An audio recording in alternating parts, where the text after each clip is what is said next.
सभी श्रोताओं, शुभचिंतकों सुंदर भविष्य की ढेरों शुभकामनाएं। नया वर्ष 2025 के शुभागमन के साथ मेरी एक काव्य प्रस्तुति एक कालजयी प्रतीकात्मक तथा प्रगतिवादी अभिव्यक्ति, जिसमें मैंने कलयुग, त्रेता और द्वापर तीनों के महामिलन के संदर्भ में यह काव्य रचना किया हूं। प्रस्तुत है बात कलयुग का, एक कालजयी प्रतीकात्मक तथा प्रगतिवादी अभिव्यक्ति प्रस्तुति। इस निज लेखनी के जरिए ज्ञान की अविरल धारा तीनों युग में समाहित करने की एक छोटी सी प्रयास।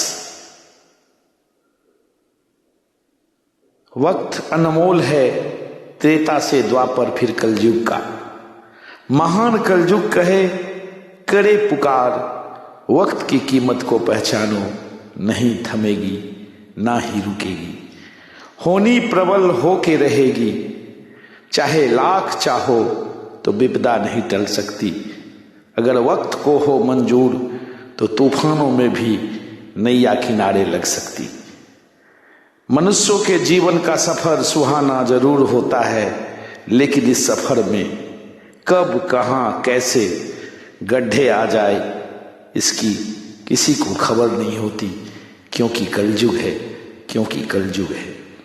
ऐसे समय में कभी भी जोखिम लेने से डरना नहीं चाहिए। अगर आप सफल हो जाते हैं तो दूसरों का नेतृत्व करते हैं, अगर असफल होते हैं तो आप दूसरों का मार्गदर्शन करते हैं, क्योंकि यह कलयुग है, क्योंकि यह कलयुग है। जिस मेहनत से आज आप भाग रहे हो वही कल आपको सफलता दिलाएगी। मैं दिया हूं, मेरी दुश्मनी तो सिर्फ अंधेरे से है। हवा तो बेवजह ही मेरे खिलाफ है, हाथ छूटे भी तो रिश्ते नहीं छोड़ा करते। वक्त की साख से लम्हे नहीं तोड़ा करते। भीड़ काफी हुआ करती थी महफिल में मेरी, फिर भी मैं सच बोलता गया और दुआएं मिलते चले गए, क्योंकि कलयुग है, क्योंकि कलयुग है। बात त्रेता युग की, प्रभु श्री राम के युग की। वक्त को मंजूर न था प्रभु श्री राम का राज्याभिषेक हो। माना केकई की बुद्धि विपरीत कर दी मंथरा दासी, आखिर वक्त की बात थी। राजगद्दी के बदले 14 वर्ष वनवास की बड़ मांग, केकई वक्त के वश में बेबस हुई। ठान चुका था वक्त रात भर पर सुबह, बड़ मांग दशरथ से उस वक्त होनी भी प्रबल। टाल न सका प्रजा दशरथ श्री राम के वनवास को। वक्त की बात थी, होनी थी प्रबल, आखिर निज धर्म रक्षार्थ चले भाई लक्ष्मण संग सीता प्रभु श्री राम वन को।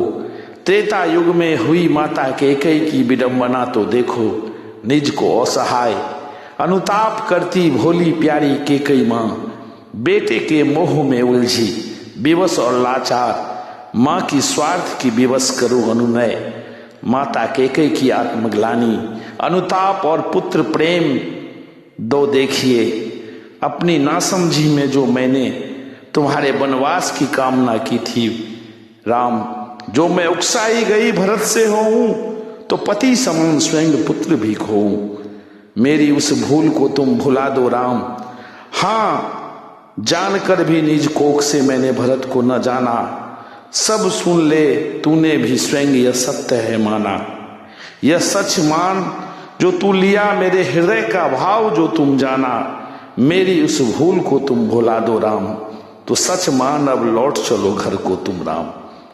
सिंहनी जैसी रूप धरने वाली केकई अब गौमुखी गंगा समान शांत शीतल और पवित्र हो उठी थी। अपराधीन हूं, कलंकिनी हूं मैं राम, तुम्हारी अप्राण प्यारी मैया। हाय लाल भरत उसे भी गवाया, मैंने विकराल कुवस की कमाया, मैंने तो इससे बढ़कर कौन दंड है मेरे लिए। मेरी उस भूल को तुम भुला दो राम, तो सच मान अब लौट चलो घर को तुम राम। यह थी कलंकनी त्रेता युग की माता कैकेयी की करुण कहानी। संग एक और छत्रानी माता कौशल्या की करुण मातृत्व की करूं मैं बखान। ऐसे थे छत्रानी माता कौशल्या और मर्यादा पुरुषोत्तम श्री राम। पिता के वचन को निभाने हेतु किया मातृ ममता का त्याग, निज वक्ष स्थल पर पत्थर रख छत्रानी माता कौशल्या। नाबाज 14 वर्ष की रखने मान हेतु हंसकर निज कलेजे के टुकड़े को विदा किया। फिर अनुनय किए श्री राम माता कैकेयी से, यह सत्य सभी जानते हैं मातु, पर पिता के वचन को निभाने हेतु रघुकुल के धर्म वचन के रक्षार्थ जाने दे मोहे मातु। वनवास 14 वर्ष की रखने मान हेतु जाने दे मोहे मातु। आखिर हजारों ऋषि मुनियों की राक्षसों के अत्याचार से मुक्ति दिलाना है। अहिल्या, तारका, सबरी, बाली, सुग्रीव और विभीषण को लंकेश की न्याय दिलाना था। ये सब पर वक्त की बात थी। फिर सीता हरण, हनुमान मिलन, जटायु उद्धार, राम सेतु निर्माण, रामेश्वरम शिवलिंग स्थापना और रावण का उद्धार, सीता की अग्नि परीक्षा और धरती में पुनः समर्पित होना, सब वक्त का अद्भुत खेल था। कभी वक्त का पहिया सुख का था तो कभी आर्तनाद का, सब वक्त का लिखा विधाता का फरमान। पूरी हुई श्री राम का मानव स्वरूप अवतार, मर्यादित बन इंसानों को सीख देता, संयमित और संघर्षशील जीवन की कला सिखाता। रघुकुल रीत सदा चली आई, प्राण जाए पर वचन न जाए को चरितार्थ कर प्रभु श्री राम ने मर्यादित स्वरूप और वक्त के महत्व को दर्शाए, वक्त की पहचान करने को मानव को सिखलाए। अब त्रेता के बाद छलिया श्री कृष्ण के द्वापर युग की कृष्णावतार की बात। जन्म लिए देवकी के गर्भ में, रात में फिर वक्त के रहते कंस की आदेश से बचने हेतु भीषण बाढ़ और तबाही के बीच वसुदेव द्वारा यमुना पार। झेले वासुदेव भीषण तूफान और यमुना के उफान, पर उसे कहां पता था बने बैठे थे विष्णु अवतारे श्री कृष्ण महान। पड़ते चरण स्पर्श बालक अबोध कृष्ण के, हो गई थी शांत यमुना की लहर। यूं ही हुआ था सहज जय यात्रा और मथुरा हस्तांतरण। बालक अबोध कृष्ण के फिर ऐसे नियति ने सवारा था निज कर्तव्य महान। नंद और माता यशोदा के घर पले बढ़े, कनिष्ठा उंगली पर गोवर्धन धारण कर इंद्र के अत्याचार से मुक्त किए। फिर माखन चोर बनकर कृष्ण लीला और गोपियों संग रास किए। राधा संग प्रेम लीला और कंस वध कर 1008 रानियों का उद्धार किए। सब वक्त की बात थी, होनी थी, प्रबल थी। किसी ने वक्त को रोकने की कोशिश की तो खुद ही वक्त के हाथों बेवक्त चले गए। अरे वक्त को दानवीर कर्ण ने बांधना चाहा, थे तो सूरज और कुंती पुत्र कर्ण। यशस्वी महावीर दिया साथ अधर्मी दुर्योधन का, तो वक्त पे उसके ब्रह्मास्त्र काम न आया।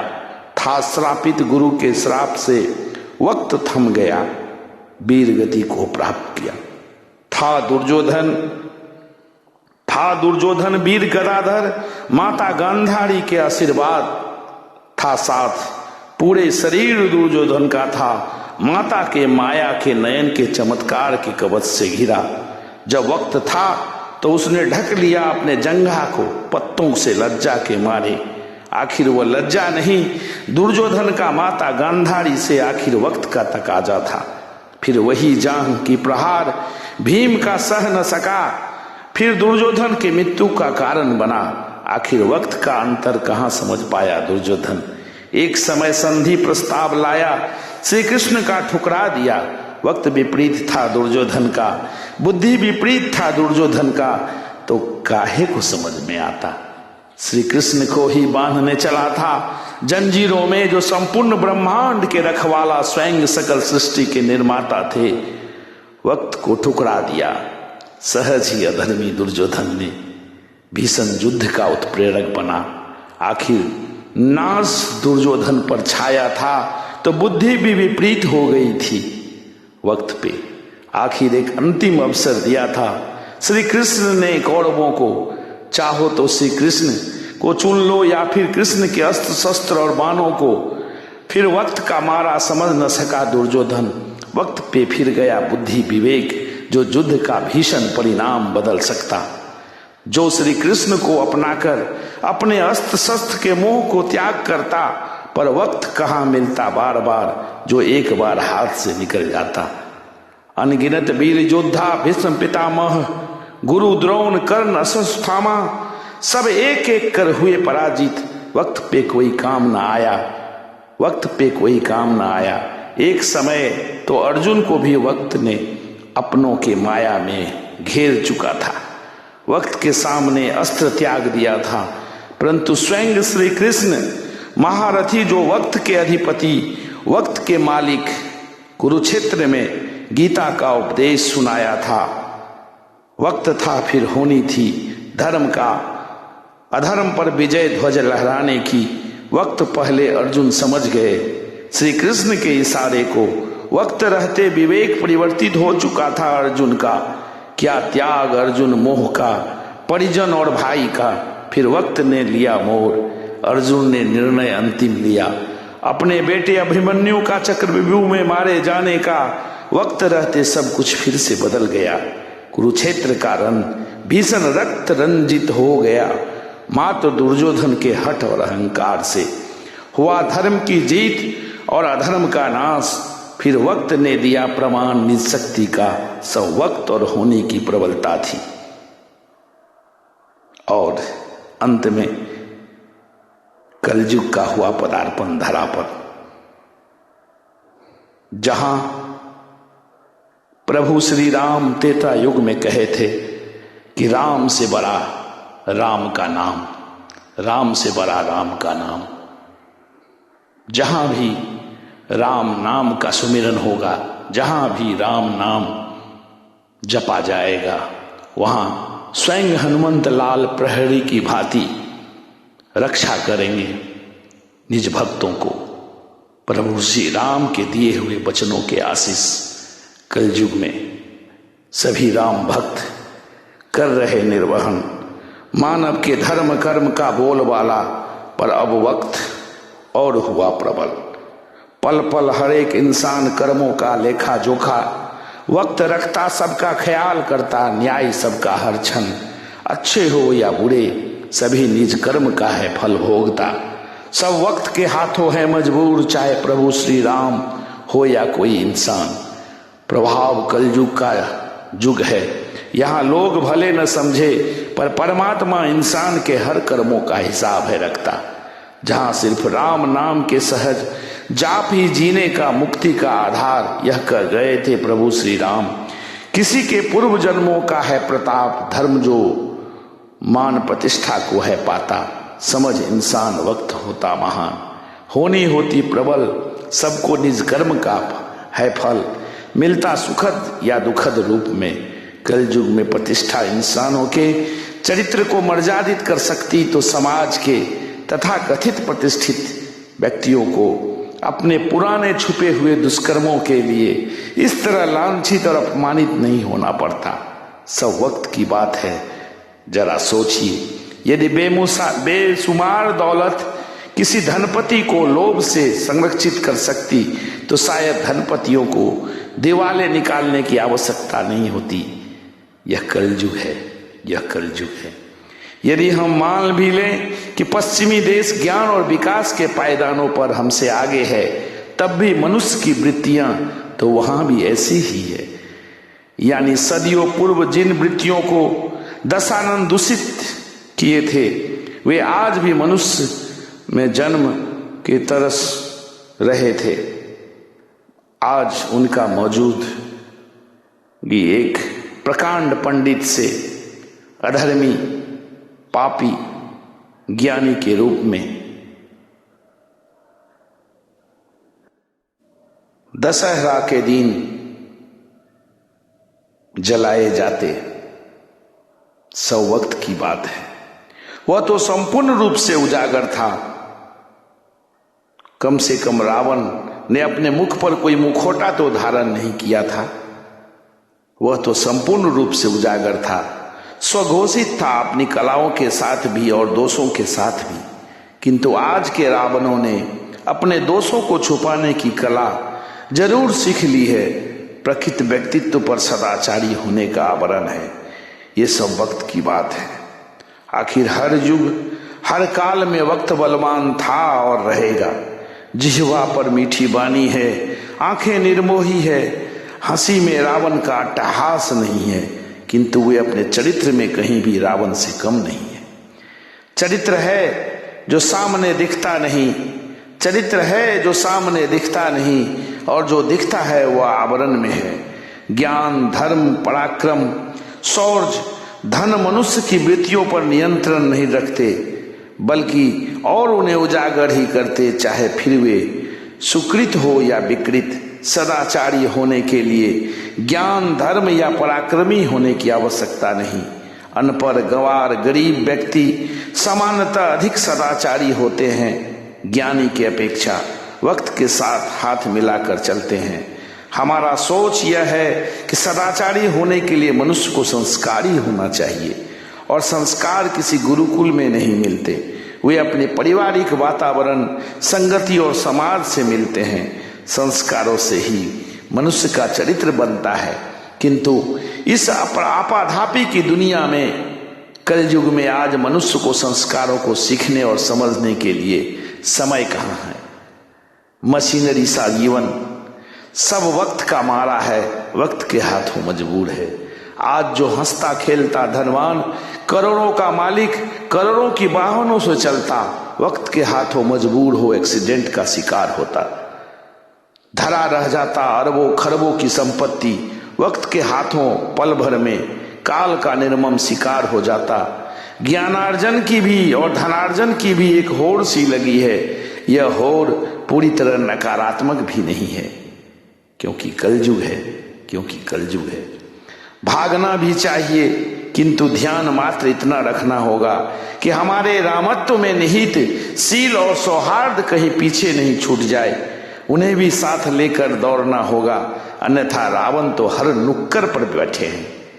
हमें अपना अनुगामी बनाने के लिए हमारा आग्रह है कि समाज के सभी चिंतनशील लोग रामत्व और रावणत्व के इस युगीन संघर्ष पर पुनः चिंतन अवश्य करें। ये सब वक्त की बात है। आखिर हर युग हर काल में वक्त बलवान था और रहेगा।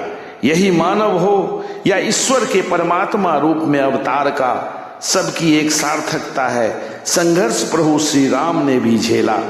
त्रेता युग में 14 वर्ष की वनवास का दुख उन्होंने भी भोगा।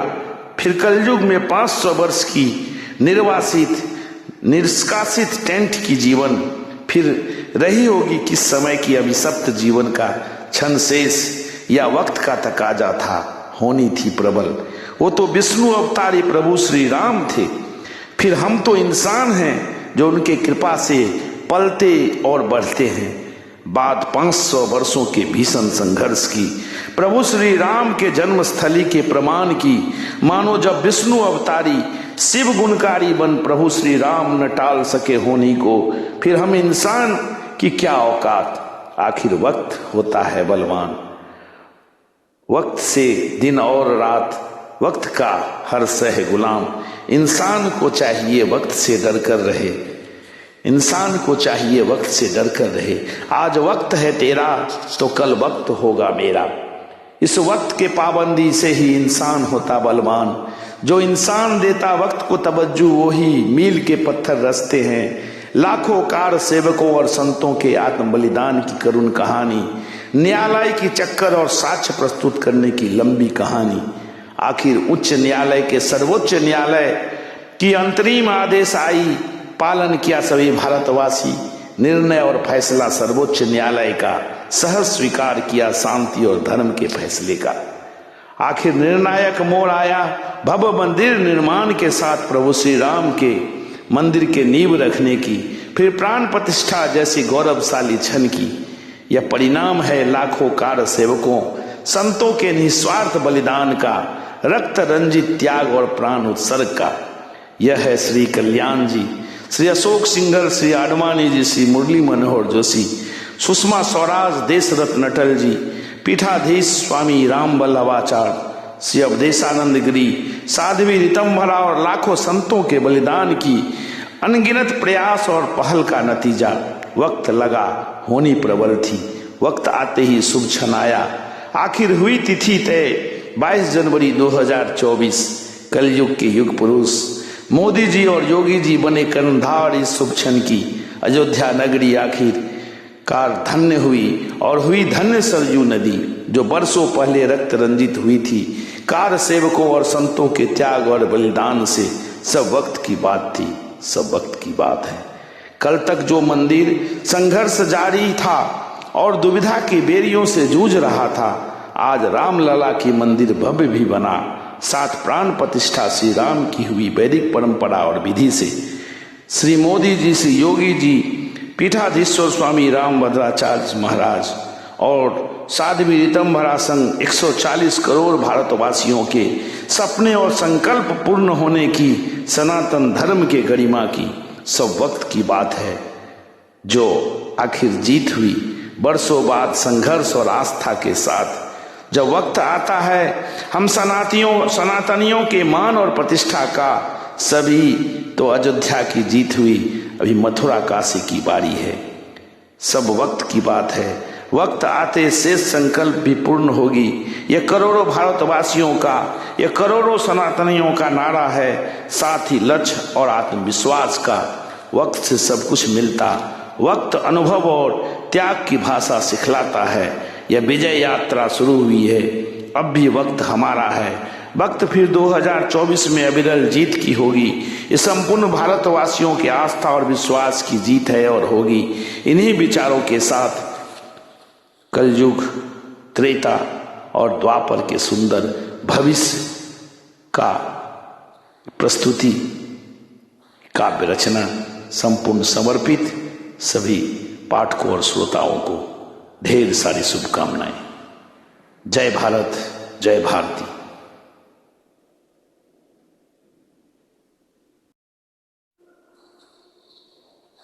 आदरणीय सभी